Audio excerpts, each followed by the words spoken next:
Okay, we're gonna give it a go. If I lay here, if I just lay here, would you lie with me and just forget the world?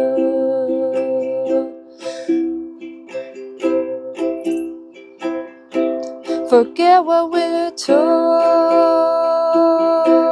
before we get too old. Show me a garden that's bursting into life.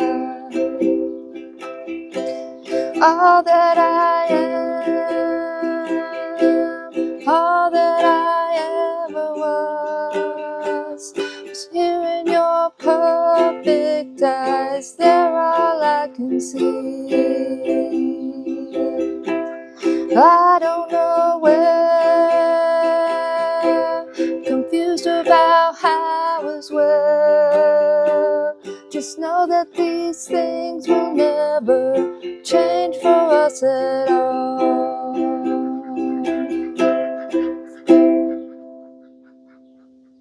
That's pretty good.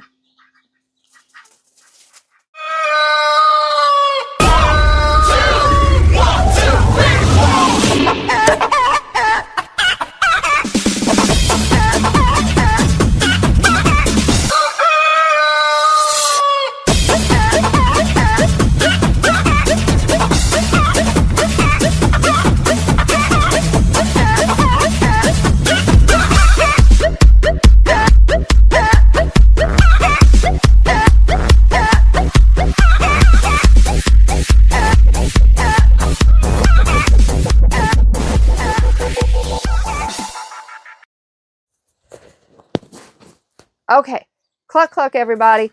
Hopefully this one will work. I thought I was charging these like the whole time. It's my new lapel mic. I thought I was charging them the whole time, but it turns out there's like a piece of plastic over the port. And so I went to get them out this morning. They weren't working. I was like, what the heck? So I think I got it. I have it for a little bit. Fingers crossed. I have to admit, the clip could be better. But my husband, he's the one that does a lot of the research on all my gadgets. That's up to him. I don't, I just get the cheapest one and make it last until it lasts and then buy another cheap one. These are supposed to be like the best you can get before being like a professional grade of lapel mics, which, I'm not professional yet, so they'll work. Fingers crossed. My last one, it was the receiver that broke, so I'm just going to, this one looks a lot more sturdy, so I'm just going to have to try to be careful. So I got warm iced tea today because I made tea especially for today. My husband loves ice. So apparently he had used it all. Because when I went to get ice, because I still have ice trays. That's how I could do the ice. I went and poured the ice out to get some in. And when I said poured accidentally, that's Freudian slip because it poured all over me. So we're drinking warm iced tea today. It's okay. I personally don't care. So I've got birds all around me. I'm keeping an eye on IP. He likes to attack me. Don't you? So anyway, today I'm not doing any produce. I could have done greens again. I could easily go harvest some more greens right now, but um, what I'm doing here is crocheting. Let's see, 1, 2, 3, 4, 5, 6. Okay, cool. I wasn't sure where I was at. So I make these a lot because I give them out as gifts and sell them. So that's why you'll see me doing the towels with the towel toppers a lot. So I thought today we could briefly talk about my experience with autism, my journey through autism, if you will. As a lot of y'all know, my son, my youngest, who is, let me do the math. Once I get to 18, I stop counting. He is 20 this year, or he just turned 20, I should say. And back when he was first diagnosed, I was still not convinced that he had autism. I'll say it like that. Well, let me start out when the first person that ever even mentioned something to me about him having autism was my sister. I thought she was just being absolutely mean to me. I couldn't believe she was saying it. I didn't know a lot about autism. One of the main symptoms that I'd already heard about is they can't look you in the eye. My son absolutely craved eye contact. He'd grab your face and stare at you right in the eye. He really craved it. So that was like my number one, like, how could you say that? He craves eye contact, like, because that was, like I said, that was one of the only symptoms I knew. Now, looking back, he had a lot of symptoms and I feel bad about it now, but at the time I remember thinking, oh, it's so cute. Like, he would flap his wings. It turns out that was stimming. He would get, like, for example, he would just eat onions. Okay, there were weird things that he would do. But at the time, I just didn't, I didn't see those as symptoms. So anyway, my sister upset me by saying that. And about maybe a year later, I was at work when it happened, but he was doing this thing because he used to like to perch. He'd get on the ledge of things and he'd flap his wings, and we used to think it was so cute. Oh, he's perching, he's flapping his wings. Now, you couldn't stop him from doing it. The only thing you could do is, like, when you seen him get up on a ledge, you go get him down. But, if you're not watching him constantly, he'd get up on a ledge. So I was at work one day and I get a call. Ian was doing his perching thing. He fell and busted his head open. So when I get to the hospital, the doctor comes in and says, it looks like we're dealing with a special needs patient. And that face was probably exactly the face that I gave her. It ticked me off so bad. It was all I could do not to slap that woman. Like, you gonna come? No. And now look, I've grown since then. I realized that it's not something to be offended about, But at the time, it offended me. Okay. So anyway, he gets 2 staples in his head. We go back a week later to get him removed. Maybe 2 weeks, something like that, to get him removed. The same doctor was there. She actually came to me and apologized. She was like, okay, I didn't realize that this was something new to you. I think that both of us know that he should be talking now. Now, he was about 3 at this point. Now, my oldest son, he didn't start talking until he was 4. And he's, he's fine. Doctor said he just started talking once he, was ready to talk. And that was a good enough reason for me. So I just thought he was being like his older brother, just, taking his time and talking. So, and of course, I used that with her. I was like, no, he's just, he's like his older brother. So, then she did, like, at that point, I was kind of more like, okay, a medical professional is telling me this. I need to be a little bit more open to it. So I started doing a lot of research. I'm still in denial, though. I still don't think he has it. But I went ahead and was like, okay, we'll do the evaluations. Now, back then, they told me that he couldn't actually be evaluated till he was 4. So we had a little bit of time for me to, like, get used to it. Now, also back then, like I said, things have changed because I know I see kids that are diagnosed way younger now. But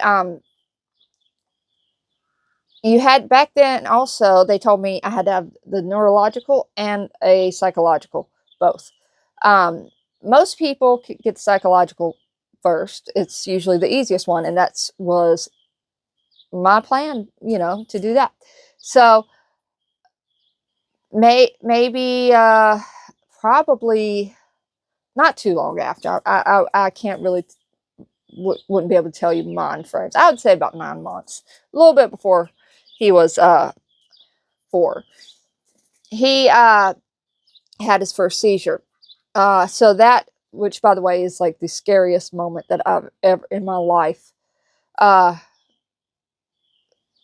We were able, because of that seizure, blessing in disguise, we were able to get the neurological diagnosis first. And that one's actually kind of a hard one to get. Like I said, all this is back then. I think they've changed things now. So if this is not what you went through, this is just what I went through. We got the neurological diagnosis first, and we had to wait a little bit for the psychological diagnosis. Now, we did obviously eventually get him completely diagnosed.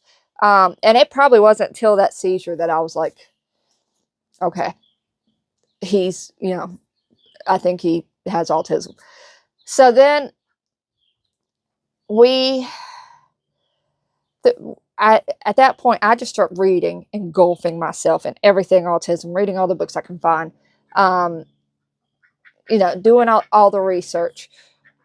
Now, we had therapies like 2 to 3 times a week a lot. So not only I'm getting a lot of hands-on experience because I'm around a whole broad spectrum of children with autism. Like, the spectrum's big.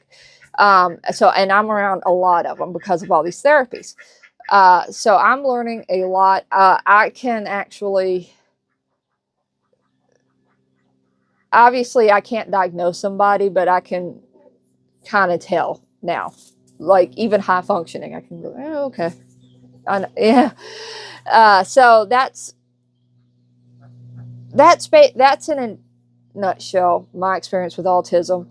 I will tell you that my husband, if he had grown up in a different time in a different area, there's a good chance he would have had autism. And it's amazing because like my son had to go through a lot of genetic testing, and of course they want to know your family history. They're still trying to figure out autism themselves in a lot of ways. So I remember asking my dad, like, is there anybody that you know of that may be autistic? And he said he had a cousin who, at the time, everybody just thought he was crazy. In fact, he got put in the crazy bin. He's like, looking back now at my son, about said his name. I hope I have to go back and make sure I didn't say his name.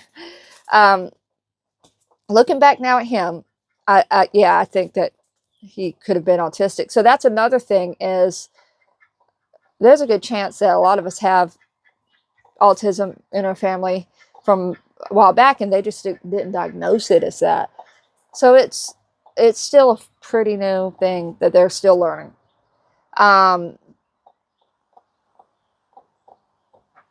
So obviously one of the reasons why, like, the Sebastian case is going on now.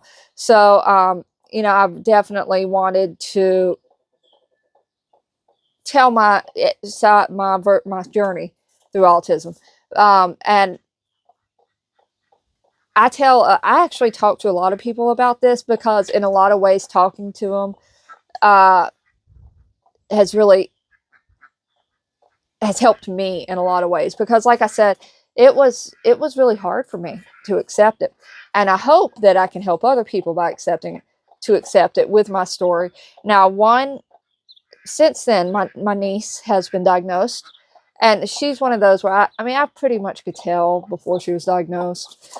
But, and I also now have a nephew with autism. I wouldn't, look, he's definitely high function. I wouldn't have just jumped on the autism train with him. But once you're around him a lot, you do see little quirks about him. Then, oh, okay. Miss Misty is like, are you done yet? I would really like to get back on my nest. Why do you have to nest up here? So anyway, I'm going to go ahead. I guess we're just going to talk about that one thing because it's just been so long. I've got so much. I could go on forever about this, but I just thought it'd be interesting to kind of show y'all my little history with autism. So a lot, because I don't think, like, when I tell people about autism, I don't think that they realize how much experience I have with it. So and like I said, I have a son, I have a niece, and I have a nephew. And besides them, throughout the therapies that I went to for so many years, that I mean, I've just really interacted with a lot of people with autism. I know what I'm talking about. So like when I say certain things, especially in this Sebastian case, you know, I'm not just pulling stuff out of my butt. So if y'all see me in the chat saying something, maybe listen to me. I'm always right. Just kidding. Cluck cluck, everybody. I hope y'all enjoyed my long, boring story and rant. Cluck cluck.